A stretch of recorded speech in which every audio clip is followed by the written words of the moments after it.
eu e o Sesc São Paulo, esse projeto desse livro biográfico da Ruth Escobar, porque tivemos acesso ao acervo da própria Ruth, mantido na casa dos filhos dela aqui em São Paulo, no bairro do Pacaembu, onde ela guardou mais de 400 caixas e cerca de 1.500 fotografias, inclusive catalografadas por uma bibliotecária que ela contratou em determinado período, nos anos 80, 1980. Então, esse material ficou disponível para a minha pesquisa e eu me desloquei muitas vezes até o lugar onde estavam essas caixas e selecionei todo o material informativo existente dentre documentos de contabilidade das muitas empresas produtoras teatrais que ela abriu, e em nome dela, em nome dos filhos, que ainda se encontram em parte lá, e em parte os herdeiros, netos e filhos, destinaram ao Centro de Documentação Teatral da USP. Dentre esse material, muita coisa é praticamente inédita, porque são documentos pessoais, como diários, cartas e fotos pessoais. Muita coisa foi publicada na imprensa brasileira, portuguesa, até mesmo francesa. E ao longo de 40, 50 anos, esse material de imprensa saiu em jornais e revistas. Isso gerou um corpus de fontes assim muito extenso e que só ela tinha isso reunido no acervo dela. Você tem os jornais digitalizados, o Jornal do Brasil, as revistas, Revista Manchete, o Estado de São Paulo e Folha de São Paulo, que dispõem de muita coisa, muitas notícias publicadas sobre ela semanalmente durante 40 anos. Mas, no arquivo dela, há outros materiais ainda que nem são facilmente encontráveis nos jornais digitalizados e tem materiais não digitalizados. E isso tudo estava reunido de uma forma não organizada, porque a catalogação que foi feita para ela por uma bibliotecária acabou sendo manipulada de várias formas, e foi totalmente desorganizada e também a identificação sumiu com o tempo. Então foi preciso reexaminar tudo, apesar de catalografado, apesar de indexado, por uma indexação até original dessa bibliotecária, mas isso tudo ficou sem valia porque manipulado e misturado por alguns pesquisadores e também com o apagamento das identificações. Então, tudo foi reconsiderado e foi relinkado, né, de modo a gerar períodos históricos de pesquisa do ano 1956, praticamente, até o ano 2007, onde cessam as notícias sobre a Ruth, o abundante manancial de notícias que ela representava, porque ela sucumbe ao mal de Alzheimer mais gravemente e fica encerrada no quarto dela, na casa, por mais 6, 7 anos.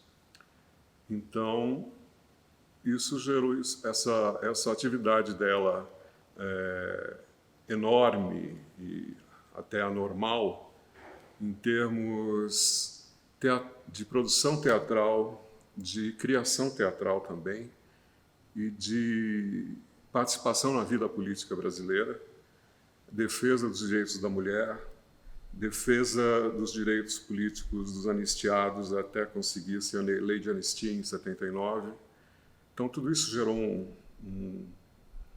um corpo muito grande de materiais de imprensa. Dentre as várias atividades exercidas pela Ruth durante toda a vida dela, a mais importante talvez não, a mais importante foi realmente a atividade de produção teatral. Mas ela começou precocemente como repórter de jornais brasileiros, inclusive dos diários associados, conversando com Chateaubriand, com Assis Chateaubriand, e até que resolveu fundar uma revista para a colônia portuguesa, principalmente do Rio de Janeiro e de São Paulo, que ela chamou de Ala Arriba, uma saudação de pescadores lá de Póvoa do Varzim, uma aldeia litorânea perto da cidade do Porto, onde ela nasceu, não muito longe do Porto. E essa revista teve atividade mensal, publicações bimestrais ou mesmo mensais durante 4 anos, até 1959, de 56, 57, 58, 59, com mais de 38 números. E foi desembocar numa revista concretista, porque ela começou a se envolver com a intelectualidade paulista, brasileira, mas sobretudo paulista, e com artistas plásticos como Willis de Castro, Hércules Barsotti, com os poetas Augusto de Campos, Haroldo e Décio Pinhatari, e com outros dessa mesma linhagem artística de São Paulo, Maria José de Carvalho, atriz também e poeta concretista.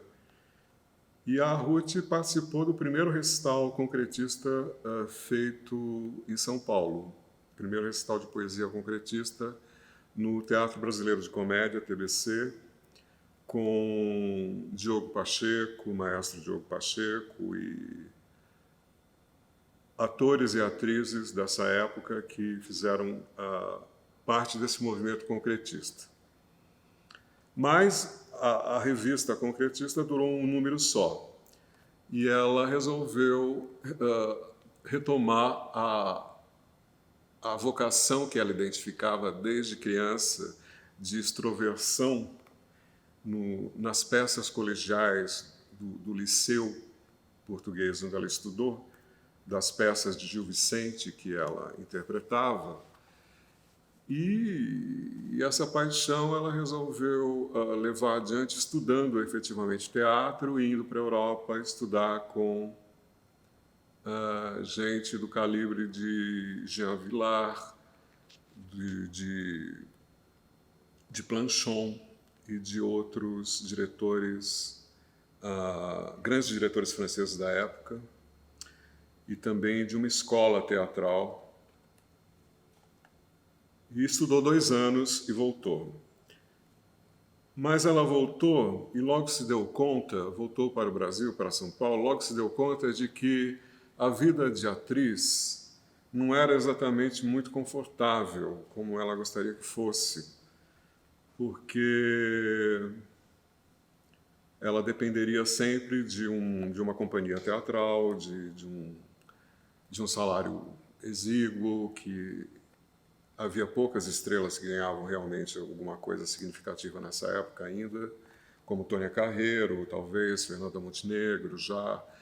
Porém, Nissete Bruno, ela percebeu que essas pessoas, Fernanda, Nissete Bruno, Tônia Carreiro, tinham estabelecido as companhias delas próprias para poder se tornarem donas do seu próprio destino e viverem com o conforto que ela sempre buscou viver. Isso, em parte, por causa da infância dela, onde não existia pai. E ela dependia dos esforços da mãe, e as duas sobreviviam dos expedientes de costura e etc. que a mãe arrumava. Porque os pais, tanto o pai biológico quanto um pai adotivo, um padrasto, acabaram abandonando o núcleo familiar.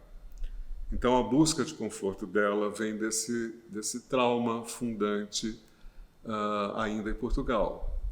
E, para isso, ela se tornou uma produtora teatral e passou a não medir esforços, tanto do ponto de vista técnico e financeiro, para levantar grandes espetáculos com mais de 40, 50 participantes sempre, quanto do ponto de vista criativo, chamando grandes diretores que vieram do TBC,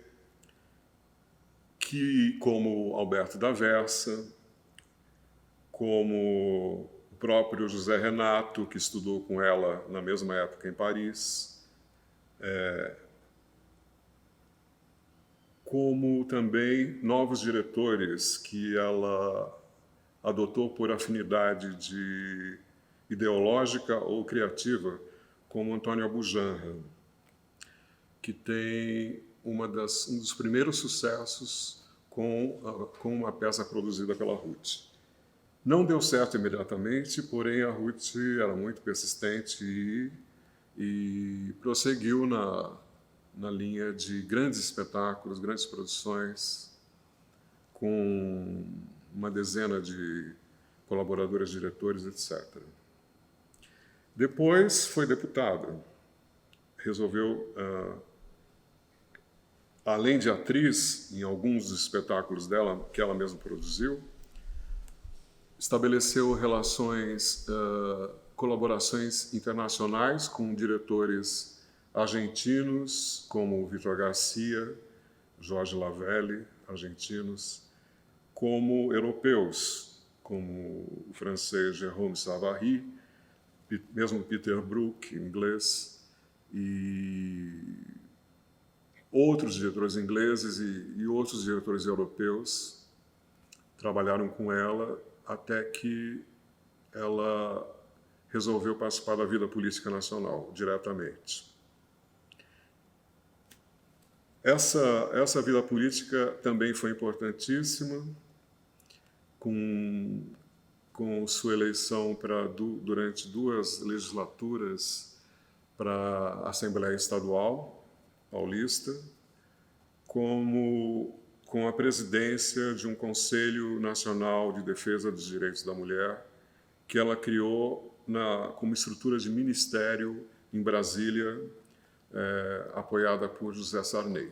As delegacias da mulher são um movimento anterior ao Conselho de Defesa da Mulher, que foram criadas justamente por ela e por um grupo de feministas aqui de São Paulo e de outros estados. Então, se começou a estabelecer, criou-se delegacias da mulher específicas na cidade de São Paulo e em outros estados também, a partir de um movimento que ela participou, antes de se tornar presidente, praticamente ministra, né, da mulher em Brasília. Mas durante pouco tempo, essa presidência durou menos de 2 anos, porque ela entrou em choque com o partido dela, o MDB, e começou a lançar acusações contra o governador de São Paulo, Orestes Quercia, e entrou em rota de colisão com Quercia e foi até ser expulsa do PMDB.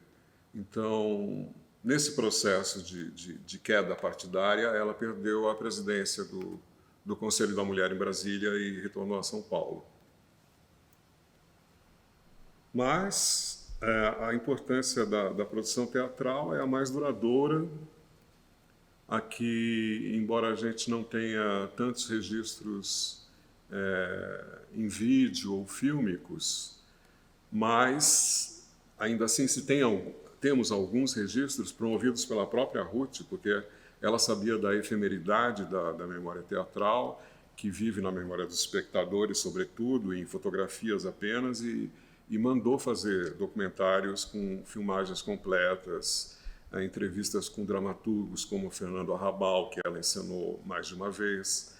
E então apesar de a gente não ter esse registro, ter as críticas de jornais apenas, a memória dos espectadores, alguns filmes, essa foi a atividade mais importante da Ruth, atestada por espetáculos como o Balcão, Cemitério de Automóveis, A Viagem, Revista Vem Fio, Missa Leiga, por espetáculos que ficaram na história do teatro mundial. Além do material pessoal dela, o acervo Ruth Escobar, é claro que usamos outras fontes, né? Várias outras fontes.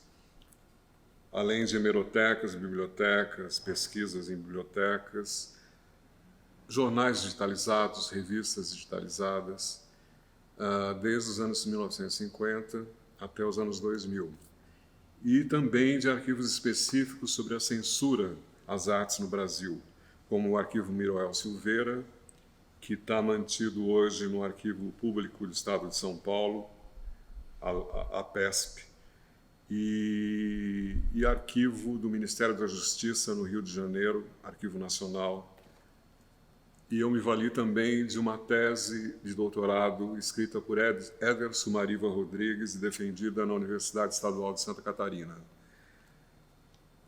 onde eu apanhei, onde eu busquei muitos dados sobre os arquivos da censura no Rio de Janeiro, pois ele pesquisou, antes de mim, esses arquivos. Esses arquivos censórios sobre a censura, atividade censória no Brasil, também foram complementados por arquivos do DOPS, o Departamento de Ordem Política e Social de São Paulo, que estão mantidos hoje também no Arquivo Público do Estado de São Paulo. Então, foram muitas pesquisas em loco para se descobrir, por exemplo, acervos fotográficos, como o da passeata pela morte do estudante Edson Luiz, acontecida no Rio de Janeiro, e com uma passeata de desagravo histórica dos 100 mil ali no Rio de Janeiro, repetida depois em São Paulo,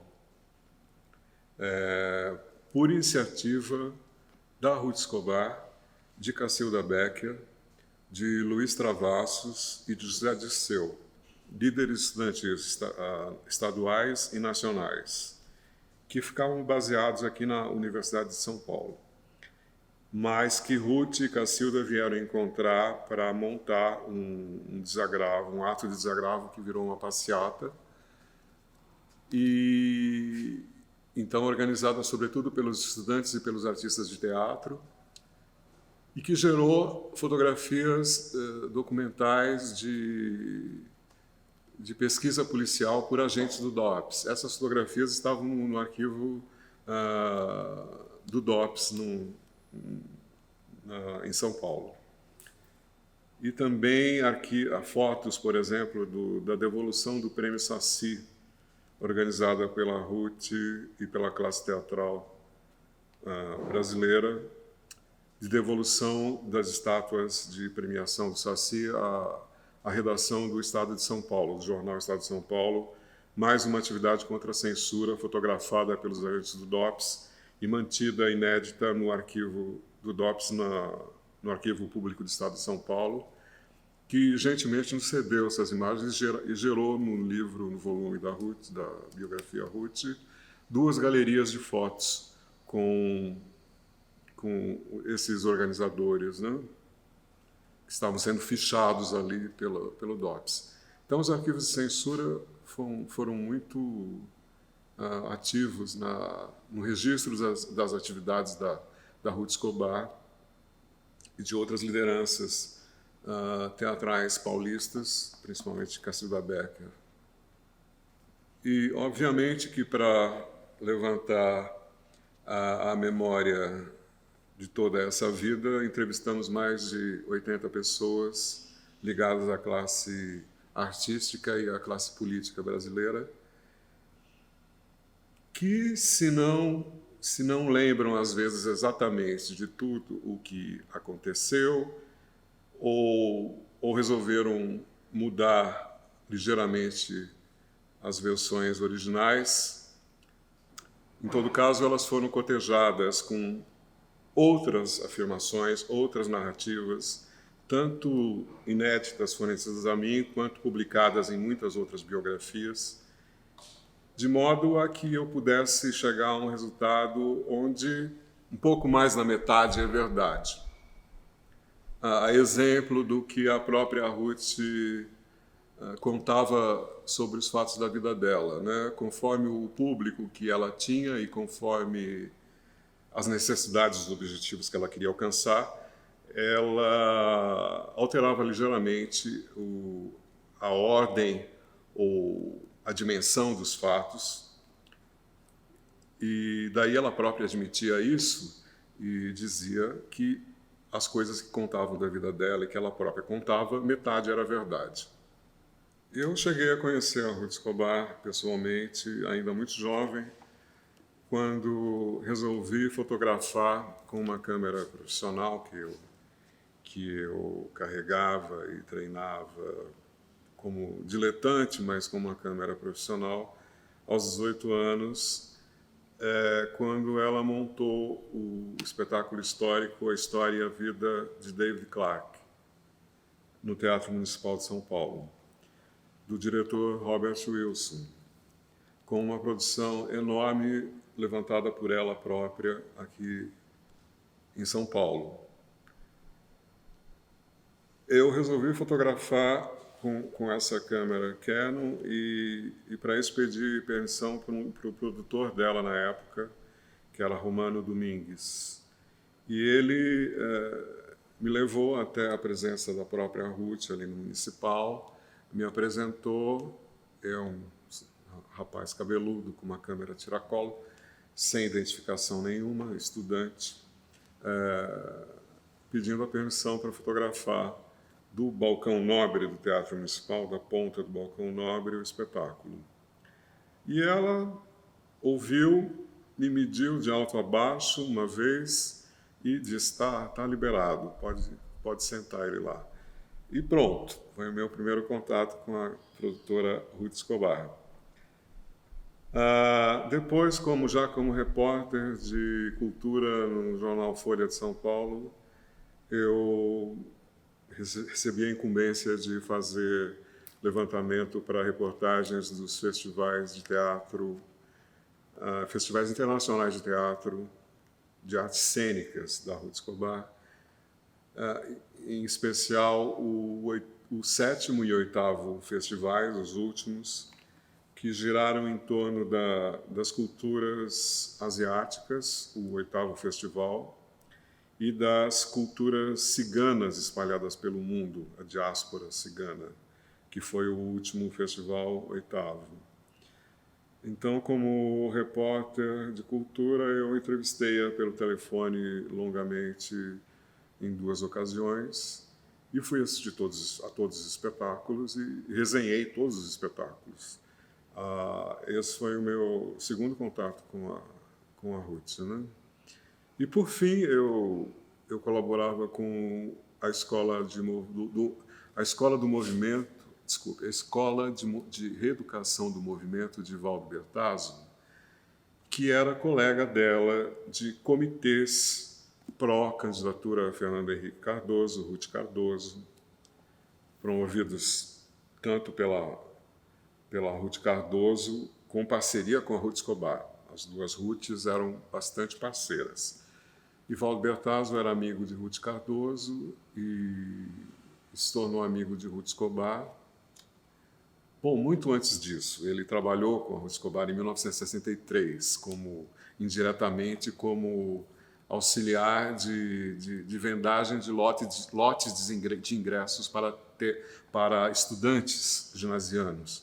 Então, ele começou a carreira teatral como adjunto dessas produções, né? Então, ele a conhecia e a Ruth morava perto dessa escola, no bairro do Pacaembu, e ia visitá-lo para almoços por muitas vezes foi almoçar. E eu participava lá da escola como assessor de comunicação e dramaturgista dos espetáculos dramaturgista dos espetáculos de Valdo Bertazzo, e então almocei algumas vezes com a Ruth, mas ela já na sua fase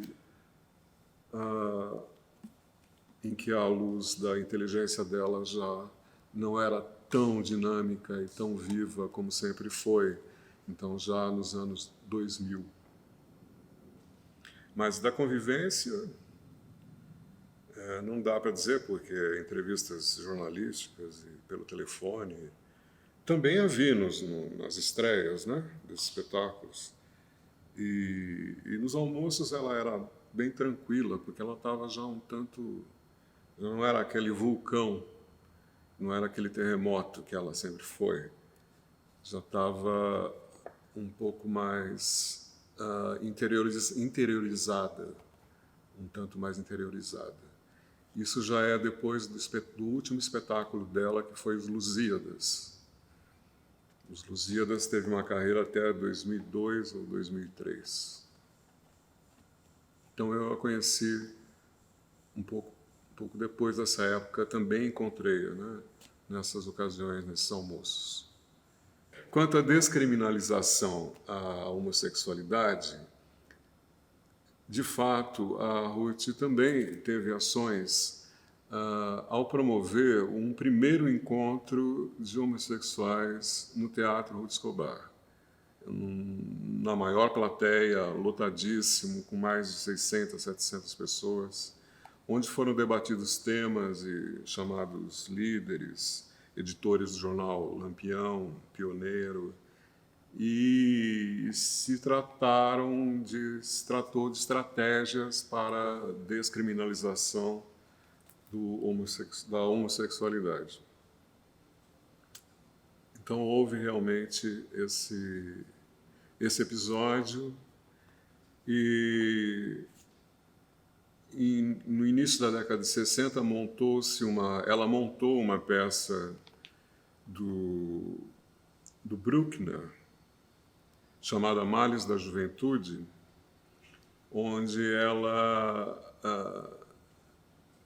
desenvolvia uma relação homossexual com outra personagem. A personagem dela tinha um relacionamento homossexual. E ela teve a ousadia de levar isso para a publicidade de jornal, um beijo lésbico, em 1961. E isso foi alvo de censura diretamente, imediatamente, tanto a ela quanto ao produtor dela e ao dono do teatro, que não era ainda o Teatro Ruth Escobar, não estava construído. Foi censurado o administrador do Teatro Maria Della Costa. Então, a gente publicou uma peça do chamado Arquivo Miroel Silveira, que é um arquivo que esse crítico reuniu de peças censórias da polícia paulista, né, e brasileira. A análise de uma produção extensa como a dela, de mais de 40, quase 50 anos de produção teatral, gerou uma ressituação das colaborações entre os teatros mais importantes da época em São Paulo, como Oficina, Arena e o próprio teatro dela. E também como são vistos os espetáculos desde o ponto de vista principal da produção teatral, foi possível identificar relações insuspeitadas entre o poder financeiro, o mundo da política e a criação teatral propriamente dita.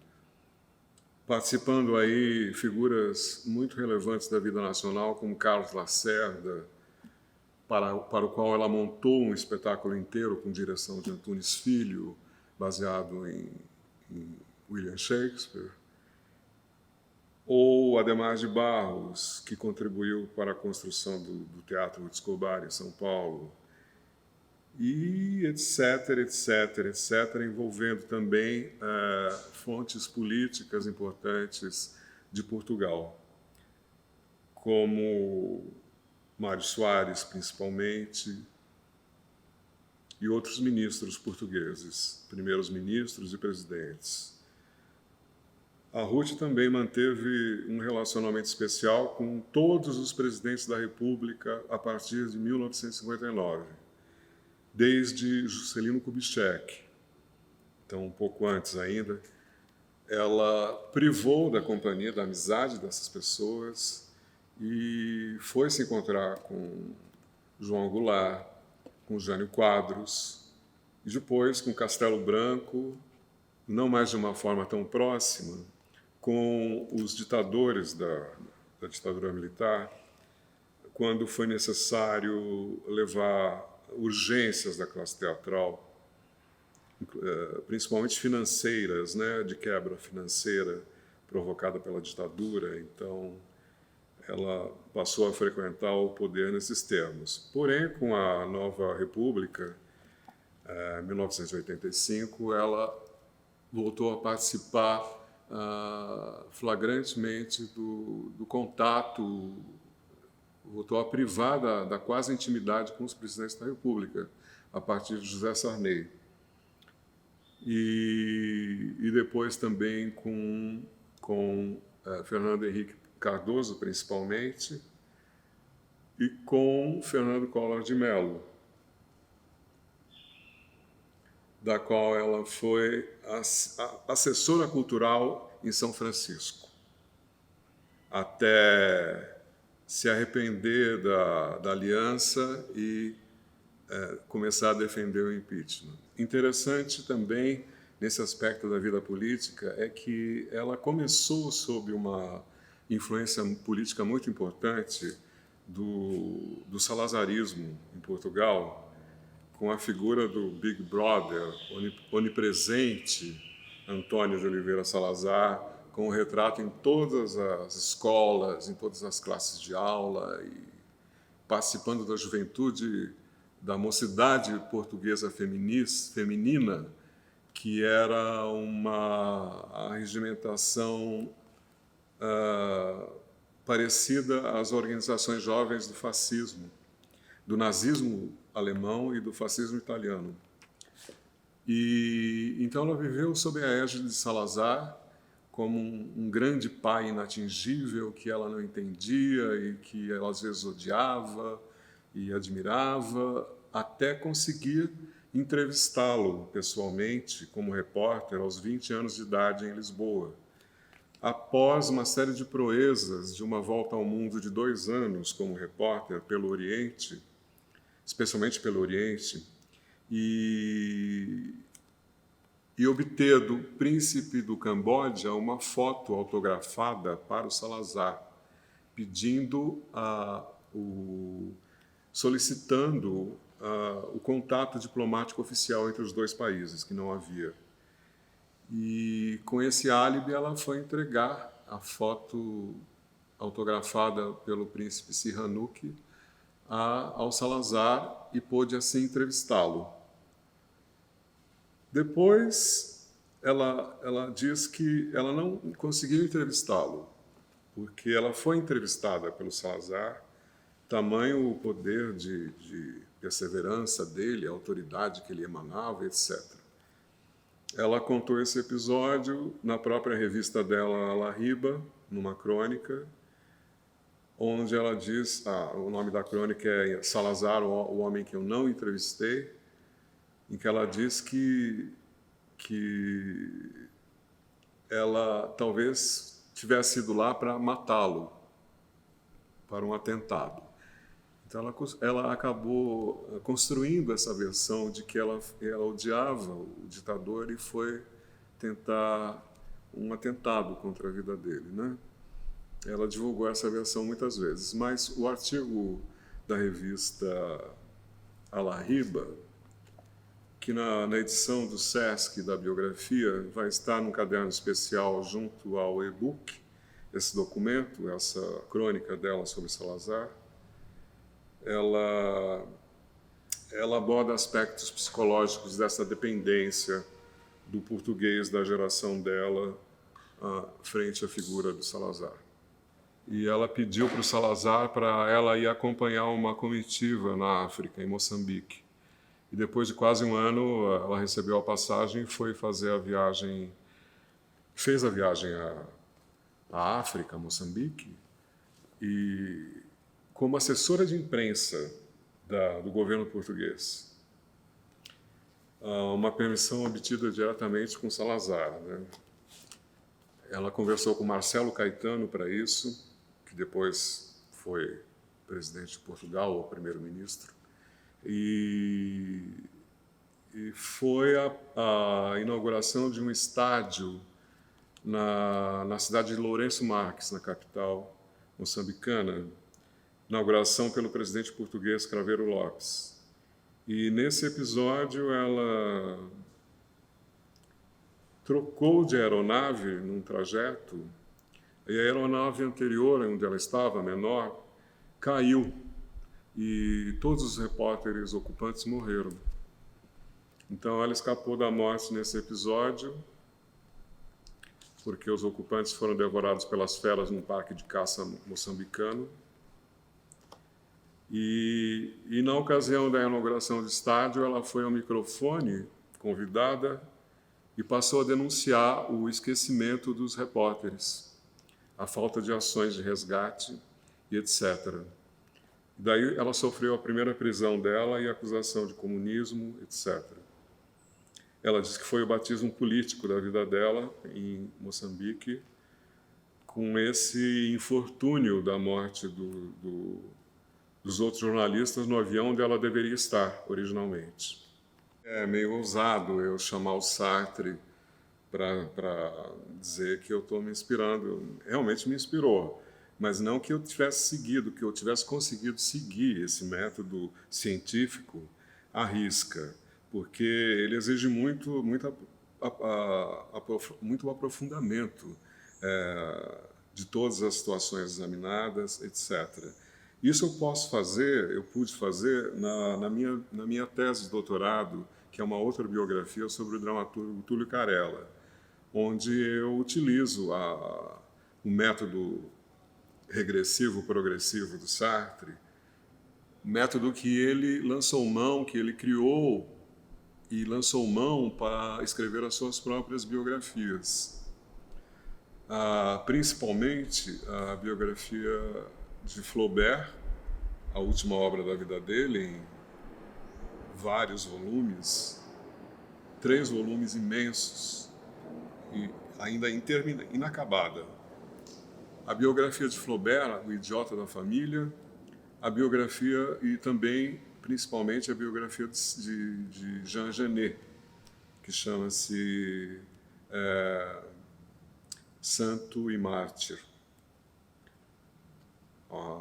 Então, o método dele realmente me inspira para o trabalho biográfico, em especial porque tanto a figura do dramaturgo que eu citei que é objeto da minha tese de doutorado, quanto que é Túlio Carella, um dramaturgo argentino que trabalhou no Brasil também, no Nordeste brasileiro, tanto ele quanto Ruth Escobar, a biografia de ambos nasce de um trauma fundante na perspectiva do Sartre, que era grande conhecedor de psicologia, chegando até a fazer uma biografia de Freud, encomendada pelo cineasta Jan Huston, que não foi utilizada no filme, que foi muito mais simples, mas foi publicada em livro. E então o Sartre é profundo conhecedor da psicologia e tanto em Flaubert quanto em Genet se baseou nesse chamado trauma fundante na infância dessas pessoas, na primeira infância. E é o caso da Ruth Escobar, com a descoberta do não pertencimento a um núcleo familiar total, porque o seu padrasto não era seu pai, como se pensava. Era apenas amante da mãe. Então, quando estourou um escândalo social, tanto na escola em que ela estudava, quanto no bairro que ela vivia, no Porto, ela resolveu vir ao Brasil, emigrar com a mãe.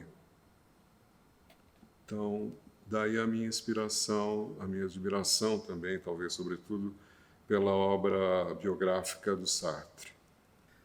Dentre as 347 imagens que ilustram a biografia da Ruth pelas edições Sesc, a maioria é proveniente do acervo Ruth Escobar, mantido atualmente no Centro de Documentação Teatral da USP, que é o lugar onde nós estamos gravando aqui. E outra parcela foi cedida por entrevistados como Nilda Maria, Juca de Oliveira e outros atores e atrizes que trabalharam ao lado dela.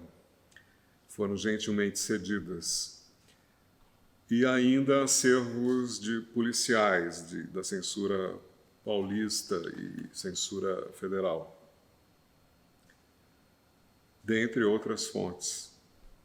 Dentre os entrevistados, alguns foram muito especiais, que nos receberam com muita solicitude, muita admiração pela figura da Ruth Escobar, como o ex-presidente Fernando Henrique Cardoso, com o qual ela colaborou em campanhas para o Senado Federal e para a presidência da República, e o ator Oswaldo Mendes, ator, dramaturgo, jornalista, editor do Última Hora, parceiro dela na Missa Leiga e na Revista do Enfio, e a atriz Nilda Maria, que participou das primeiras peças, grandes espetáculos montados por ela em São Paulo, pela Ruth em São Paulo, e também o crítico Nelson Aguilar, ex-curador-chefe da Bienal Internacional de São Paulo, crítico de artes, filósofo, que foi por cerca de 2 anos companheiro dela